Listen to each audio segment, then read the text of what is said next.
So let's share screen. Hopefully you can all see my screen.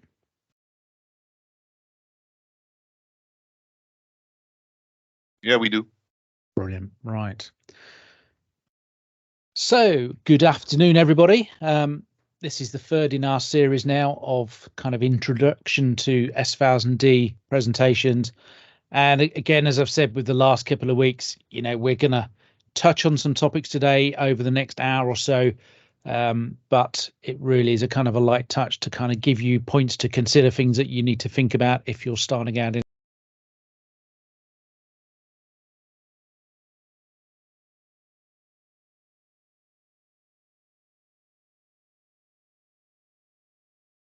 Looks like we lost audio. Yeah, I've lost audio as well. Have you got me now? Yes, back. Cool. I think when I press spacebar to advance the slide, I managed to mute myself. There we go. Right. So, yeah, over the next hour, we're going to have a little look at the importance of a CSDB, whether you could run a project without it or why you would want to have one. We'll have a think about what some of the typical management tasks are. I want to have a little bit of a look at the typical life cycle of a data module. And then one of my favorite topics, something that I get kind of quite intense is the wrong word, but something that I definitely have a real kind of a bent on is governance and the all the things that go in to make sure that your data is fit for purpose. We'll have a little look at what I've kind of nicknamed the S1000D quandary and what the difference is between implicit and explicit links and even what I mean about that. And then towards the end of the presentation, we'll have a little bit of a look at the publishing tools and so on. So that's our agenda for the next hour or so. Again, you know, I will go through this as a kind of seminar delivery and we'll take questions at the end if you have any. So pressing on. Why have a CSDB, a common source database? This comes straight from S1000D. The key element in information management is the CSDB. It is an information store and management tool for all objects required to produce the technical publications within projects. Okay, well, it's quite a long sentence or a couple of sentences. It doesn't actually really tell us an awful lot about why we need it, other than saying it's a key element. Well, okay, data modules surely are a key element, or ICNs or whatever else. So certainly one of the points I think in that statement is that it's for all the objects. I typically talk about all the objects in our projects as assets because they have value. They're the things that we've spent time and effort creating. And that includes our data modules and our ICNs. And if you remember from the previous weeks, ICN is the information control number these days. Many issues ago, it used to be the illustration control number, but we recognize now that our information or supporting information might contain multimedia, might contain video, 3D images, and so on. So that's what S1000D says, and then they give us a series of objectives for a CSDB, that it should support the technical publication process. Well, what is the technical publication process? Where does it start and where does it end? Does it start the first time that we put our electronic pen to our virtual paper? Does it end when we deliver a publication in whatever form that is to our customer? And what are all the bits in between? Support controlled authoring. Well, absolutely. We need to control our authors. We found out last week what a dangerous bunch they are when they get into their XML and they start doing scripting and so on. So tongue in cheek, obviously, but controlled authoring means that we need to make sure that changes to our assets, and again, this is not just data modules, but changes to our assets are carried out in a controlled process, which comes back to governance. Support the quality assurance process. And again, more governance. You know, this term will come up again and again this afternoon.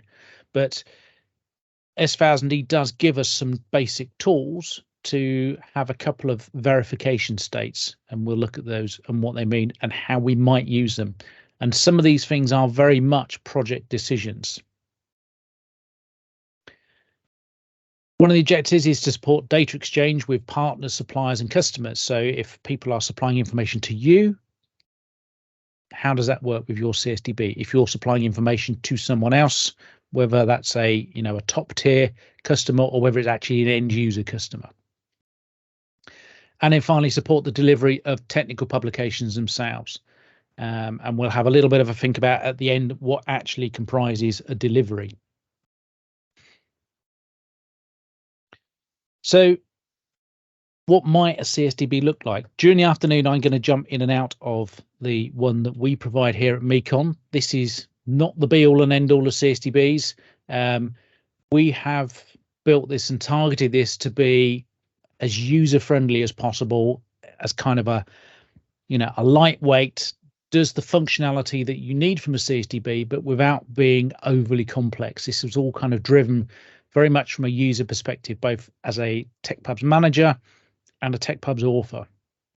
And so I'm not going to go through and kind of demonstrate the CSDB throughout the afternoon, because a CSDB demo in itself takes over an hour. So there's a lot of things I'm not going to touch on, but I want to use it to perhaps try and illustrate some of the things that I'm talking about. So straight away on my screen here, you can see I've got a display of all of my data modules, and we've broken it down into modules and ICNs as separate tabs, just to try and separate out and make the information a little bit clearer and easier to consume. And then just simple things like, can I sort my information into different states? So from a manager perspective, one of the things that isn't too important to me is stuff that's already issued, unless it needs changing. But in terms of the life cycle of our data modules, I need to know where things are in different states. Is one of my authors having a problem with one of his data modules? Is it taking a long time to go through the edit cycle? Is that holding up the rest of my project, and so on? So let's have a think about some of those management tasks. I'll just drag this away again. Clearly, the key management task is looking after all of those assets, our data modules and our ICNs. But what kind of things are we going to be doing? Well, reporting, obviously, a manager needs to know where his assets are, what state they're in. Are they ready to be delivered? That's generally the biggest question. If they're not ready to be delivered, when will they be ready to be delivered? What are the delays or bottlenecks or problems or issues? Aside from actually just kind of worrying where things are and how things are going on, then the manager is the one that is going to kind of kick off the change in life cycle. So information will come in the form of maybe change requests or work instructions. Where does that come from? Does it only come from an engineering team? Does it come from end users? Does it come from other peer members of the TechPubs team? Has somebody spotted a change that's required in a data module or in an ICN? And so they should generate some kind of work instruction. Now, you need to up issue the data module, but how is that done? Do you start from scratch with a brand new empty data module and then start moving content across or reworking content? Or do you take a clone of the existing data module and kick off the life cycle that way? And then you make changes from where you were previously. Those work instructions really need to be attached to the new version of the data module, however you've created that. There's no point attaching a change request to the old currently issued version. Yes, it applies to that because we're making a change from that, but those work instructions need to go with the new version moving forward. And again, we'll talk about kind of history and governance, but some point in the future, someone may well come back and say, why was that data module changed? We need to assign work. That's going to go out to our different teams, and how are we going to organize our teams? Are we going to break them down into different specialisms? That could be at a real basic level between authors and illustrators. Or if we've got large teams or complex projects, are we breaking our team down by their their engineering background or their technical skills? Do we have an engines team and an airframe team, an electrics team, and so on? And we need to monitor that progress, and we can do that by seeing the states of our assets as they move through different stages of being assigned and being edited and being sent for review. And perhaps there are some stages to go through in the review process before we're actually ready to up issue the data module and it can finally be delivered. And even once we've got to that point of being ready to deliver, are we delivering just one change module at a time, or are we going to issue all the related assets, or are we issuing these as batches of change? I'm probably going to do another whole talk on it sometime in the future, but I've been looking at the whole kind of authoring process of almost like we would do, say, a coding process in a piece of software.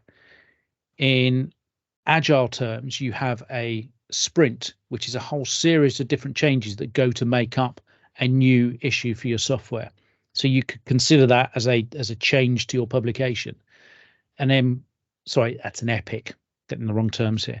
The epic then contains sprints, and the sprints are little individual bits of change, and they are generally a standalone change to a small portion of the code to create a new function. And so you can do the change, you can test it, you can make sure it works, and when you're happy with it, you sign it off and you release that change, and then you go and do the next sprint and the next sprint and the next sprint. And once all your sprints are complete within your epic, then you can then say that that project is now complete and the epic is signed off. Well, not that I'm trying to teach you all to do agile coding this afternoon, but in terms of our publications, do we have a similar scenario? Do we have, for example, a modification going on to our platform or our project that will affect lots and lots of our data modules and our ICNs? But can we then break that down into small component parts? So within our modification, are there some new line replaceable units that are going to go into a radio bay? Are there some new instructions for the users? Are there new instructions for the maintainers? Are there changes to spares and tools and test procedures? And so can we take each of these as a single unit and work through this change and then issue it? Things to think about. And I say, I'm looking in the future at doing a talk on exactly that, on kind of treating tech pubs almost like an agile process. The last one there, the reassigning. Obviously, as work goes through, people change roles, people move around, and potentially one of the functions of a manager is to reassign work in those circumstances. One of the other ones that I mentioned is knock-on change. So just because we've got a change request that affects one data module, that data module might be related to other data modules, or it might have ICNs that are related to it, or that use it, or it uses, and so on and so forth. So just because we made that one change in one place, is that going to affect more of our assets? And we end up with this ripple effect. Somebody has to be aware of that. Somebody needs to be managing that and looking at what other assets are going to be affected. And then kindly, one of the final management tasks, and notice we haven't kind of touched on tech authoring at all at this point, is responding to those information requests. Some of those will be the day-to-day, are my data modules ready yet? When are you going to deliver? How's the project going? But then what about 10 years in the future, when a platform that's out there operating, and I tend to talk in terms of aircraft because that's my background, but it could be anything. And, particularly when we're thinking things like aircraft, ships, land vehicles, some of these have life cycles of 30, 40, 50 years. At some point, does somebody come back and say, okay, there was a modification done 20 years ago and it actually affected the safety of the whole platform?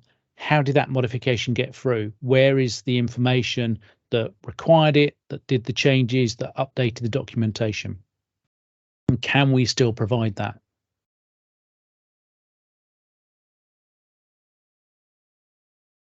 What I'm going to do in a second is have a little look at the workflow that relates to, if you like, the kind of life cycle of a data module from having something that's currently issued. It now is in a superseded state because we need some kind of change. And so we go through that cycle of issuing, up issuing it, assigning it for work, reviewing it, and then reissuing it as a new version. Now, alongside the actual tools that you have, you also need business processes to support these. So how is the work assigned? How is the team itself structured? What are the work roles within the team? And are the people that have those roles duly trained, have the relevant experience and the correct authority? When that work is complete in its initial state, where does it go for review? Is there a peer review cycle within the team? Does it go to a company engineering authority for some kind of review? Does it have to go to the customer and be reviewed? How do all those stages get signed off, and how do we gather the evidence that that has been completed? Somewhere along the line, as I say, somebody might come back and say, why was this change done? Was it duly authorized? Did the right people do it? To help ourselves, we want to try, if we can, to automate as many of these stages as possible. And that again comes down to the tools that you use. So while the primary function of the CSDB is to hold your assets and keep them in a safe place, then some of the tools that add the biggest amounts of value for you as a tech pubs team are some of the things to do with the workflow and how stuff moves through the system. Can we automate some of these workflow stages? So when I assign it as a manager, can I assign it to a team or an individual? And if I do, how do they know it's been assigned? Do I have to put it into some sort of process? Are there things that I need to do before I assign it? As it moves through its life cycle, how do I monitor those different stages?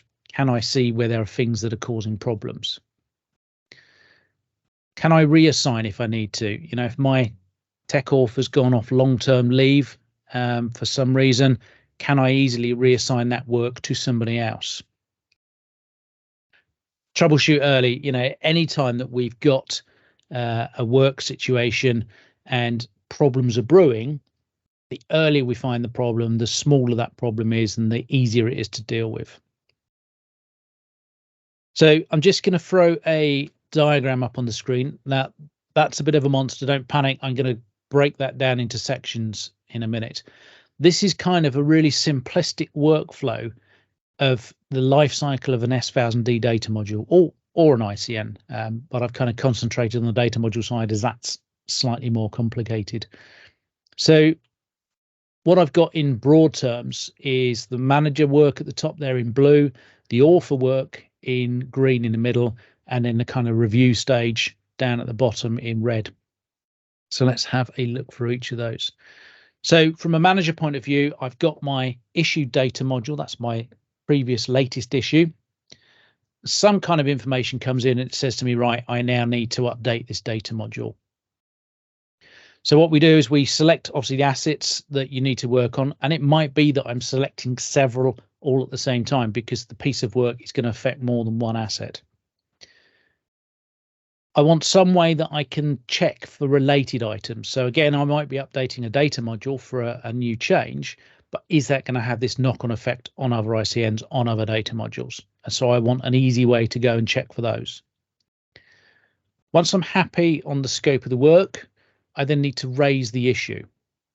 And using the S1000D numbering scheme, if our initial issue was issue 1, we're now going to be on issue 2, but in work version 01. And this is where people get a little bit confused sometimes. You don't stay at issue 1 and do in work until you're ready to issue. You actually start, if you like, you're creating the draft for issue 2. And it's the in work number that tells you that you are still at draft.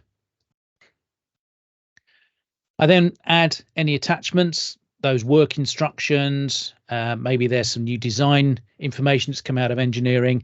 That all needs attaching and somehow linking to this issue or this up issue of this data module.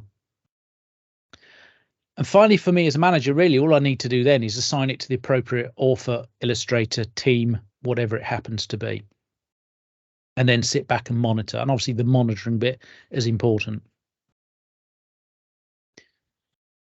So if we then jump to our authoring role, you've got the new data module, it's appeared in your work queue, and the first thing that you're going to do is find out what you need to do. So you need to look at those attachments and understand them. And obviously you might have to go out and do some more exploratory work with the design team or with the engineering team, and it might be that you're adding more attachments with additional supporting information.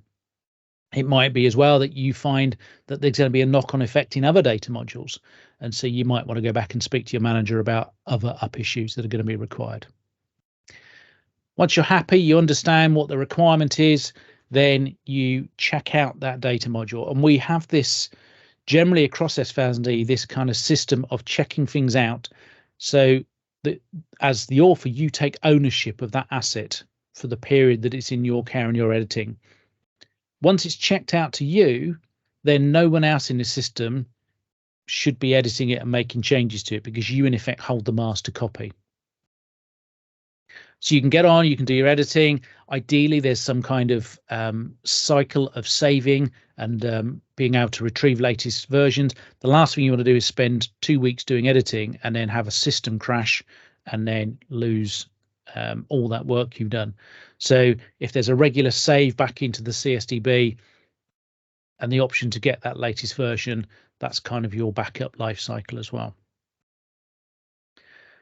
You complete the work, you check it in, and at this point that lock is then released back to the rest of the system, because it could be that there is more work to do, that you've only done your specialism and someone else now needs to do their part of the work as well. So we can then go into a loop, if you like, a cycle of checking out, doing some change and checking back in again. That might be all with me as the author, because I'm waiting for some more work to come back to me or some more information to come back to me. So I check it in while I'm waiting, check it out again and carry on. Or it might be that at this point, the manager can reassign it to a different author or a different team and they can do their part of the work. Each time we check back in, we increment the in-work number to show that we've made another change to the underlying XML. And so we carry on going through that cycle. S1000D allows up to 99. You've got 2 digits to play with. So I've never come across it. Someone has said to me in the past, well, what happens if we reach 99? I think all you could do at that stage would be to go through an interim issue and then check out and carry on working again. I don't know any other way that you would get around that. It would either be that, or maybe you would want to roll back to some kind of previous in-work version and carry on from there. Again, comes down to governance. How do we manage it? What's our business process? I've never seen anything get to 99. I wouldn't kind of panic about it too much, but just have it in the back of your mind. Once we're happy, we've done all the work, it's been for all the teams, whatever needs doing, we get to the point that it's ready for review. And again, with kind of automation, as the author, I want to be able to send it off to the reviewing team. I don't want to have to worry about their workflow. I want to be able to get on with my next job. And so at this point, we can transfer it to the review team. First thing the reviewer needs to do is obviously look at those same attachments, because he needs to understand what work was required as well as the author does, to make sure that the author's done it properly. And then S1000D gives us these 2 levels of verification. So I'm going to go through some kind of review. That might be printing the data module out. It might be taking an electronic copy of it. It might be viewing it in some kind of viewer. S1000D gives us the option of doing a tabletop review or an on-object review. And generally a tabletop review means I've read through the publication in accord or in association with any other engineering documents that I might need to verify that the information is valid. An on-object verification means that I've actually gone to the platform, or I've had somebody go to the platform. And so, for example, if it tells me that I turn that switch on and this light lights, I've actually physically gone there and done that to see if that happens correctly. And that's the difference between our on-object and our tabletop. Again, S1000D doesn't tell us how to use those. It just provides those as a mechanism. So from your business process point of view, and possibly even down at different project levels, depending on your customer, you need to decide and define how those verification states are going to be used. Does your CSDB allow you to demand a specific verification state for a project so that things can't be accidentally issued without the right kind of sign off, and little tools like that? What we often find is that that first level is some kind of internal peer review, company review, and the second one is maybe your engineering or your external review. Or maybe you don't even need a second one. Maybe you only have one stage of review. Whatever loops you've gone through, once you've completed those successfully, that's when you then get to the point that you can now issue this data module. And you can see there on the screen, this is the point that we now go to issue 2 in work 00. Now, of course, with all that reviewing, we do need some kind of feedback loop.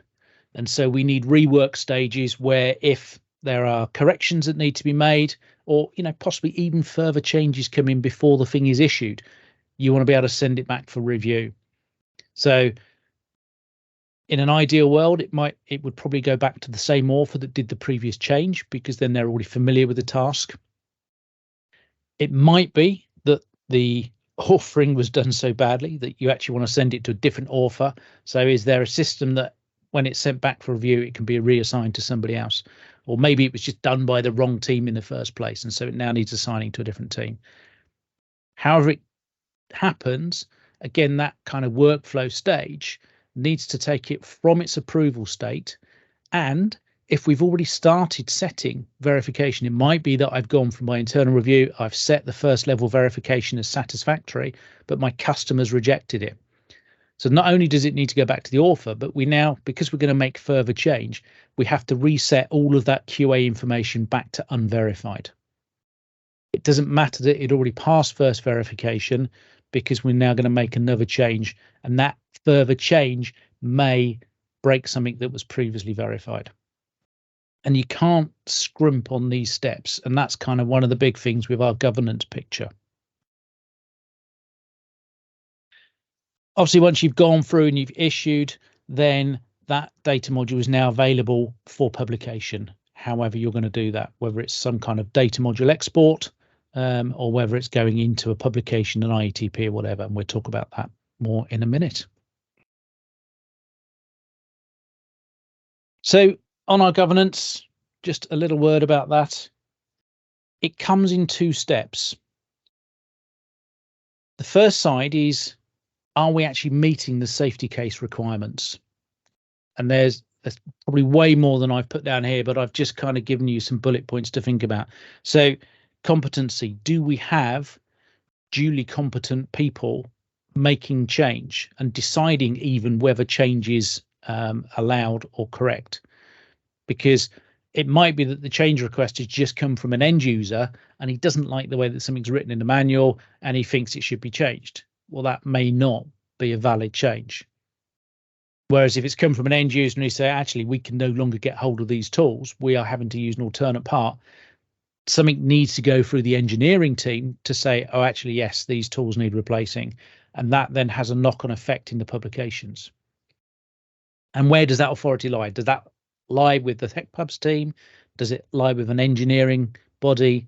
Does it lie with the customer? Or if you're working, for example, with a prime and they've changed some of the spec. So competency and authority to actually being allowed to make change in the first place are very important. And then again, we have a similar thing with the whole review and sign off. Has it been reviewed by people that are actually authorized to do so? Often if we're talking airworthiness or seaworthiness, maybe that person actually needs some kind of formal certification to be allowed to make those sign-off decisions. And moving away from just the individuals and the information itself, do all of the business processes work together to support that? Is your business ISO accredited, and so on? The reason for all of this is, can we prove it? If something does go wrong in the future, what do we do about it? Do we have the history of who did that work, who signed it off, when it was done, how it was done? Have we kept all of that supporting documentation?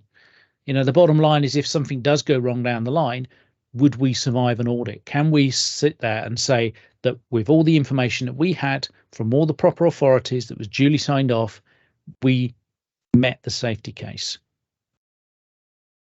And that's a combination of all those things in that first bullet point. Right. One last thing I want to talk about quickly before we have a little look at some of the database is this thing that I call the S1000D quandary. Implicit versus explicit.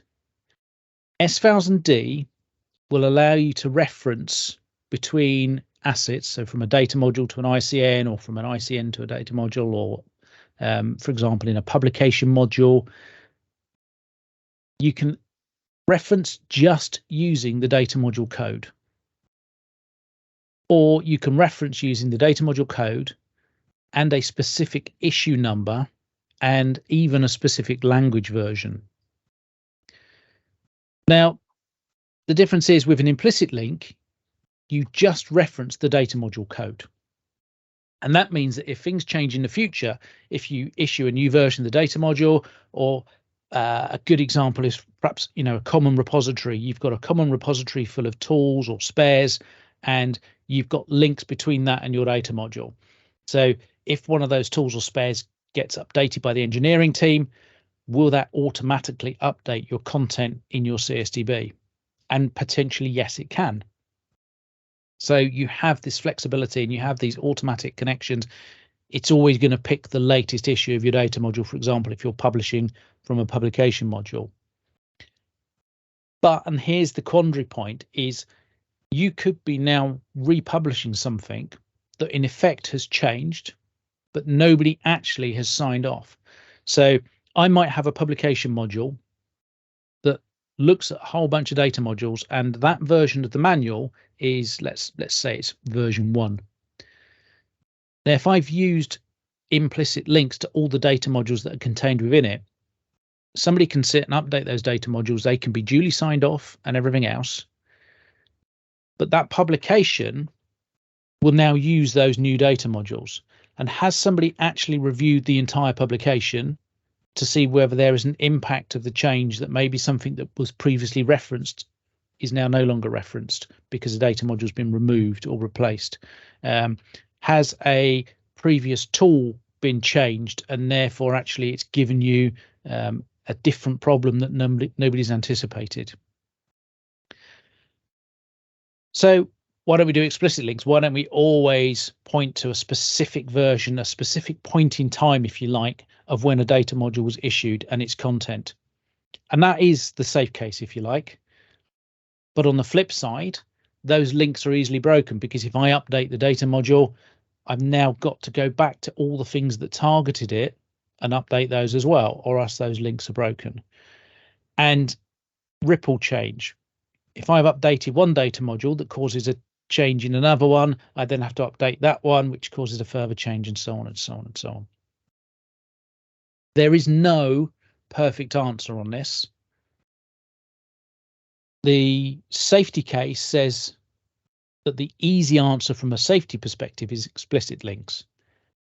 But from a business case, that's the expensive answer, because it means you've got to change everything every time something changes.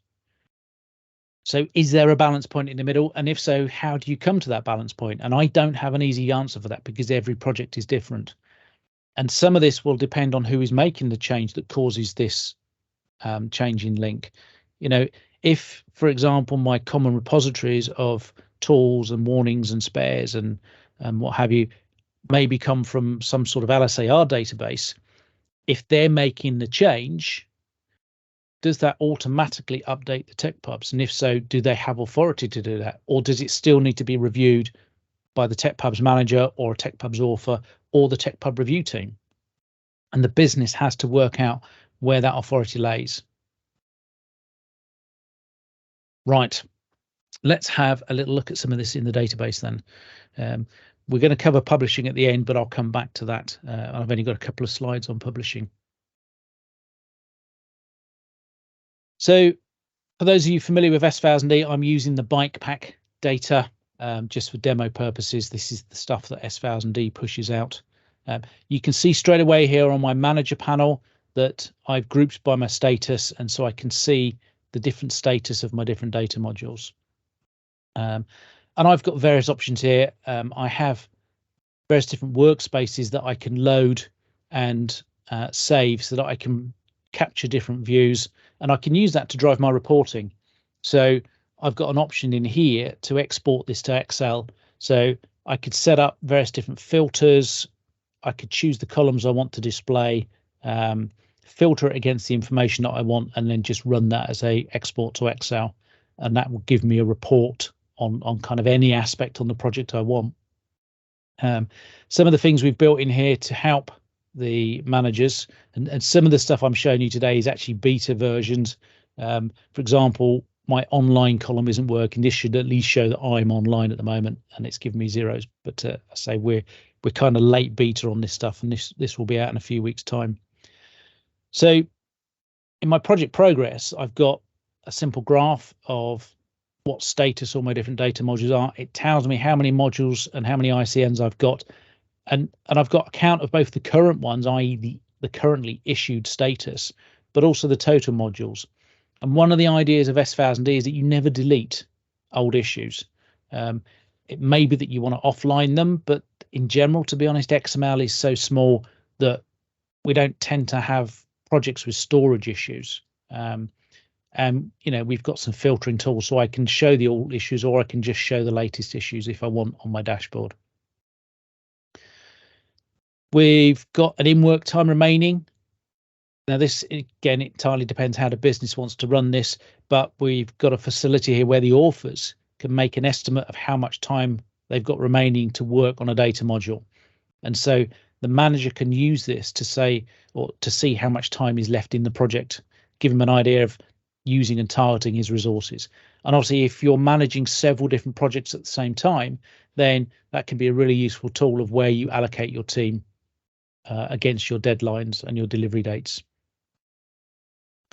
This is obviously showing us a view of a single project, and the way we have the 1000D CSDB configured is we have silos. So I'm in the bike demo silo, and then I'm in the bike pack project. So within my bike demo silo, I've got a whole bunch of different projects that I can jump between. And so from a manager point of view, here's all my different projects. So let's have a little look at this kind of life cycle idea then. And I'm just going to find, for simplicity, just something like a descriptive data module. So no, that's an index. We don't want that one. And down here somewhere, there we go. Description of how it's made. In fact, that one's already in work, so that's a bad example. Let's go for description of function. That's also in work. That's awaiting QA. I'll tell you what I'll do. I will run a filter. Let's filter this down to description. And then I'm going to use my status column here. And let's look at the issued ones. And also, I only want the latest issues. There we go. So that's given me a much reduced list to choose from. So I can now pick something like this bicycle description of how it's made. So something comes along and they want to update this data module for whatever reason. So remember, we talked about raising the issue. I do that first so that any attachments that I'm going to add are attached to the new issue, and they will then stay with it for the life of that data module. So I've now got this unassigned data module. I'd go and do my attachments. So this might be my work instructions.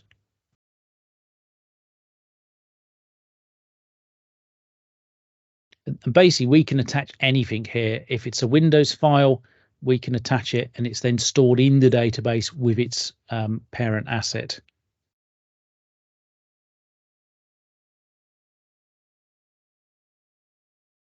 And obviously, I can jump in here and I can view and manage my attachments. Having done that, then the next thing for me to do is assign it. And so I'm going to assign it to the, obviously at this stage, authors rather than reviewers. And in my assignment, I can assign it to a specific individual like myself, or I can assign it to a group. And the idea of a group assignment is that if somebody in that pool of authors or pool of illustrators is ready and waiting for work, they'll just pick up the next thing that comes along. And it means that me as a manager, I can actually assign a whole bunch of work at the same time and not need to explicitly assign it to individual authors. I can just drop it in the pool, and as the guys come along and they finish up their previous work, they can pick up the next data module. So we'll assign that. And as I said in the presentation, from a manager point of view, all I need to do now is sit back and monitor that specific data module. So that's now in my assigned group. So if I jump to the author tab, this is now me with my author hat on. Then in here, I will have that data module assigned, and there it is with its attachment on it. So I would check that out. I'll do it quickly just so we can update the status of it. What I've done in here is I've actually kind of automated it. So if something's checked in and I double click it, well, obviously I want to work on it. So by double clicking, it both checks it out and then opens it for editing. And this has just opened up in FrameMaker for me. It's just obviously opened on my other screen. So I would jump in here. I would go and do whatever changes I need to do. Maybe I need to update some references from the CSDB or whatever. By the way, this is what I mean about inserting an explicit reference. If I just insert the data module code, that's not explicit. If I insert the issue number and maybe the language as well, then that is explicit to that issue, that data module. So we've done our work and we're happy. It's all good. And we save our XML.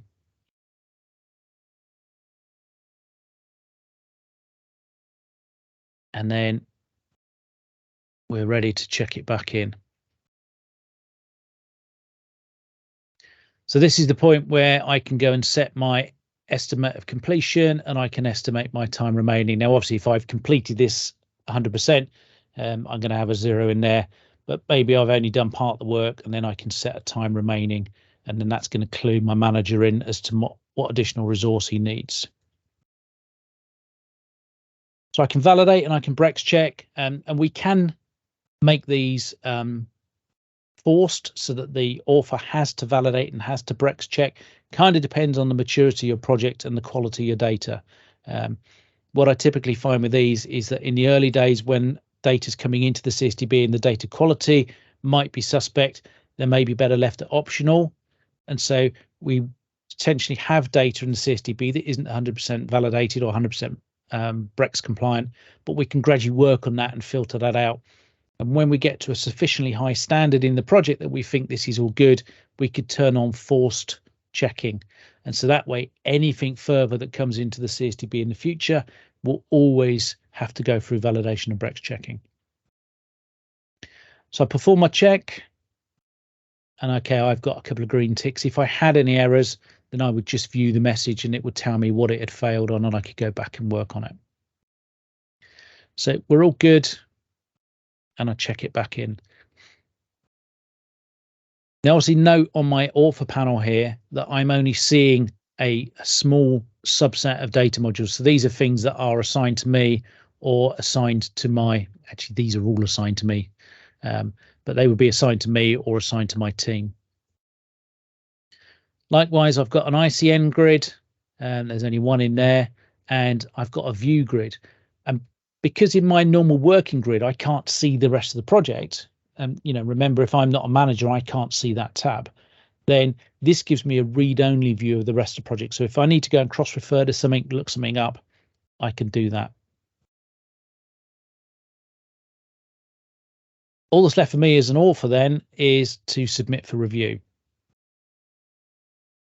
And it will leave my queue. You'll see that description of how it's made will now disappear from there. Boom, it's gone. That's my part done for now, unless it gets rejected. And then instead now it will be on the reviewer tab. I don't know how many we've got. We've only got a few on here. So there's that one. And so it's now awaiting QA.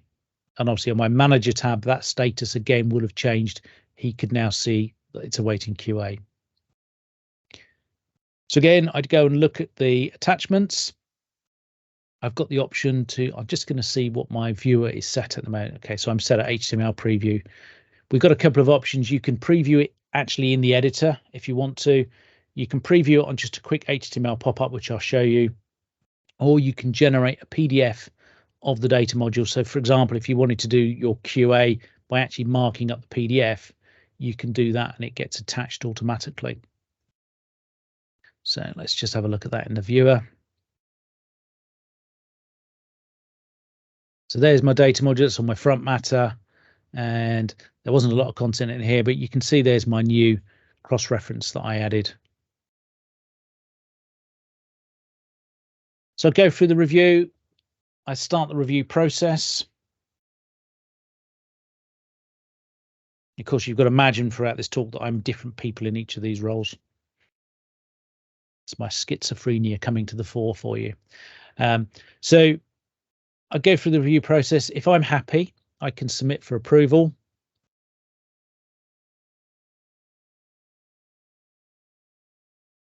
And this is where I can start setting the QA states.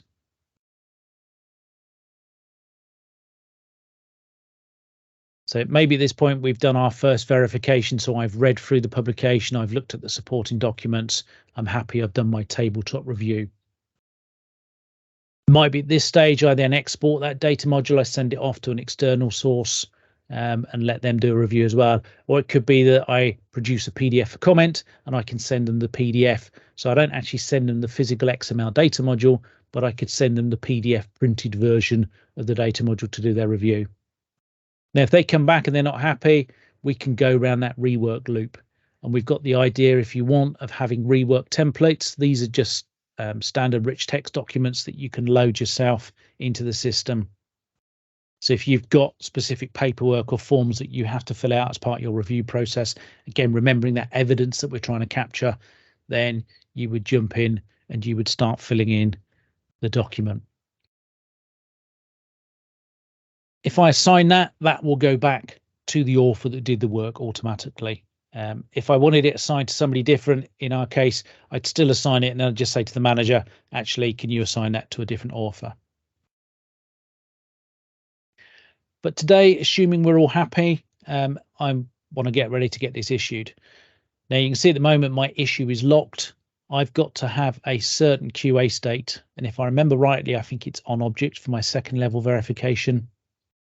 Now, obviously, that would have probably supporting attachments with it, maybe a certificate of conformance or certificate of validation from the engineering team or the customer.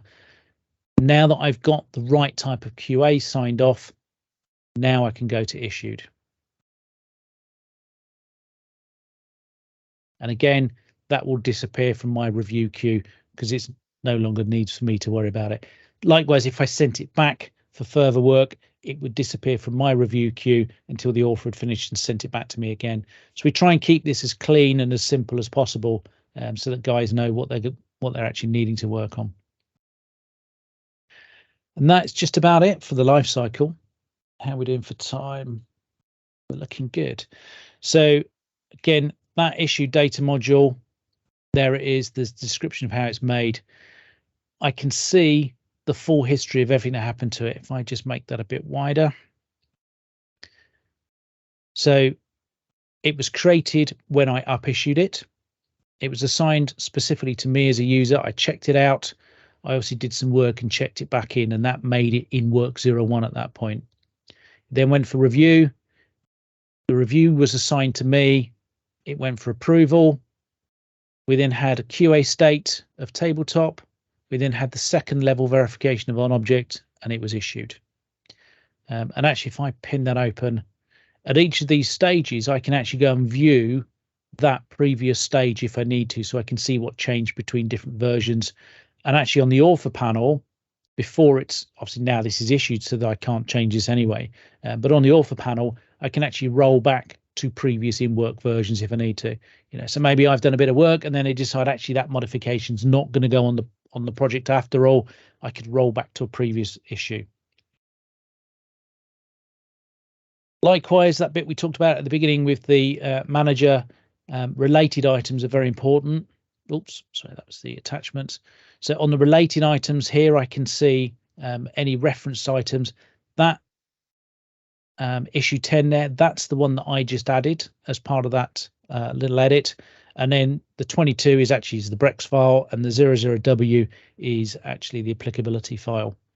And again, I can click on that if I want to, and I can view that referenced item. Likewise, if we looked at something like if this was in a publication, then that might have a publication module up there as to things that used it. Or I'm sure if we looked at some other ICNs, we would have used by references as well. So you've got forward and backward looking for references. And if any of these references are broken, and I don't know if they are particularly in here, but then we actually highlight them to the manager. So if I pick something like that, so this is obviously referencing a whole bunch of other data modules that aren't on this particular platform. And I can see straight away in red that these are broken links. Right, let's have a little think about publishing then.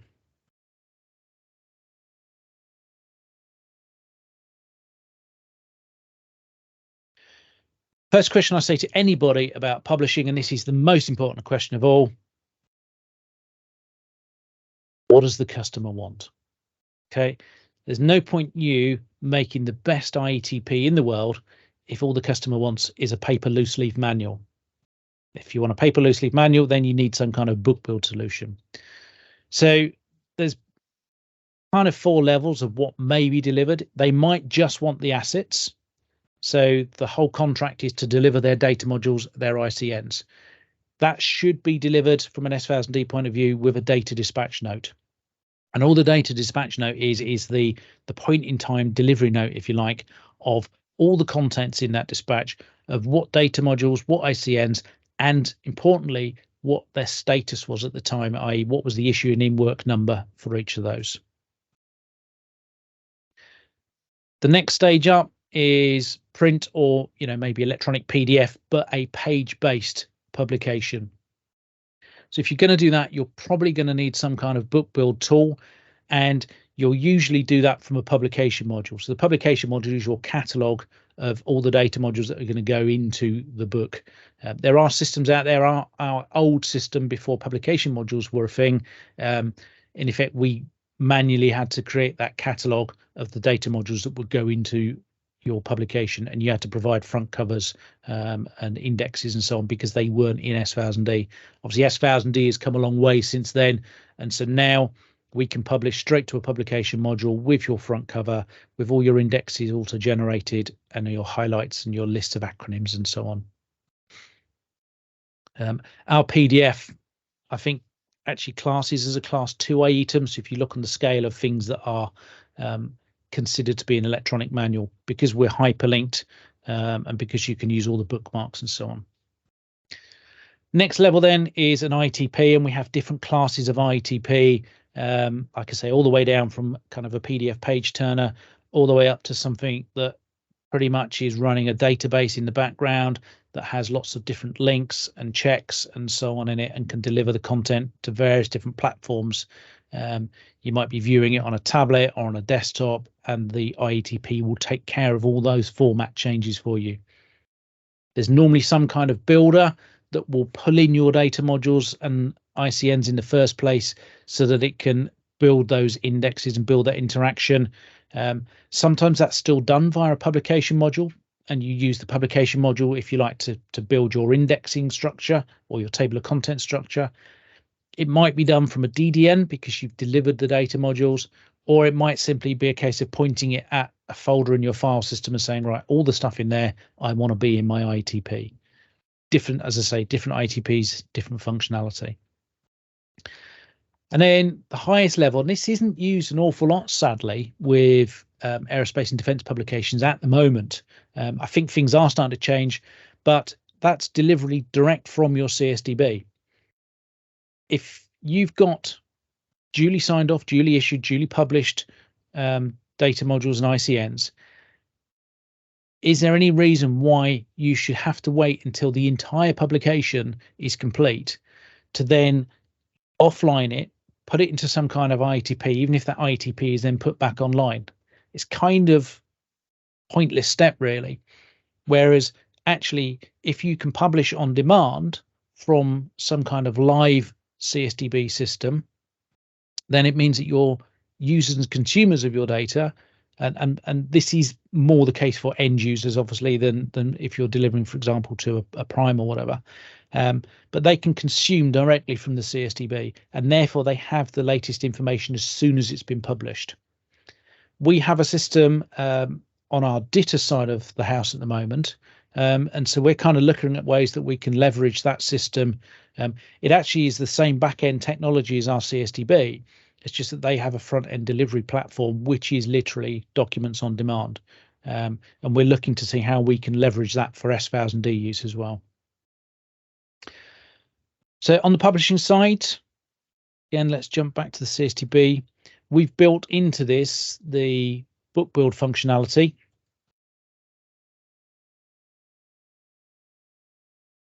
And again, with the time available, I'm not going to go into too much depth here, but I can take, for example, a publication module. It has to be checked in so that I've got the latest version. It doesn't have to be issued. It could be draft. And this, again, is one of the questions on your governance pieces. If I'm issuing a publication module, do the data modules have to be signed off? Do the publication module itself have to be signed off? We've got various different options for style sheets, depending what you're publishing to. And then the PC map is if we're using project customized variables that S1000D lets us use. I need to know what those customized variables are, not only in my editing and authoring software, but in my publishing system. And then we can jump to publish. And I think, okay, this one doesn't have applicability in it. If we had applicability, it would read it from the ACT, and it would give me the applic options down here.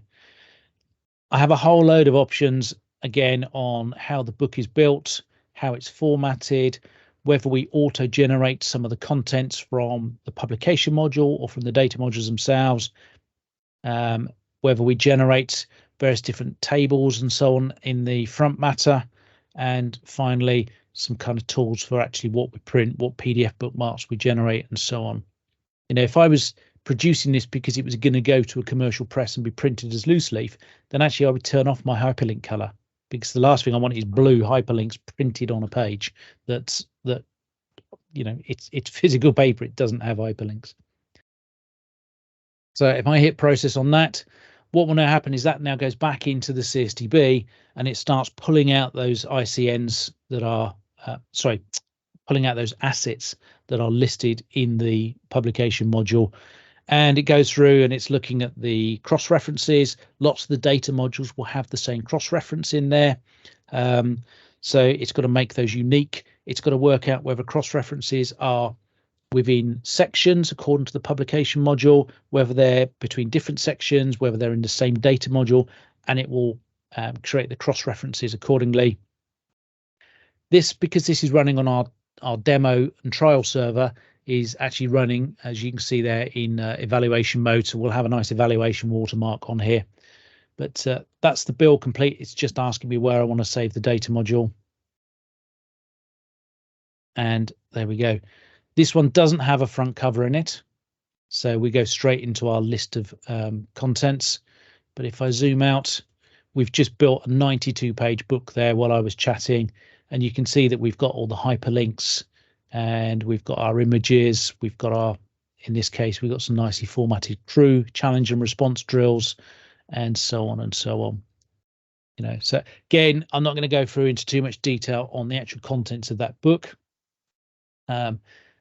But I can certainly, if you want a future stage, we can go through the whole book build process. We can look at the various options of building contents lists, building indexes, and I can send you out some sample data with the different style sheets and so on as well. So that is about it. I think I've had my hour pretty much spot on. Let's move that out of the way. And I'm more than happy to take some questions.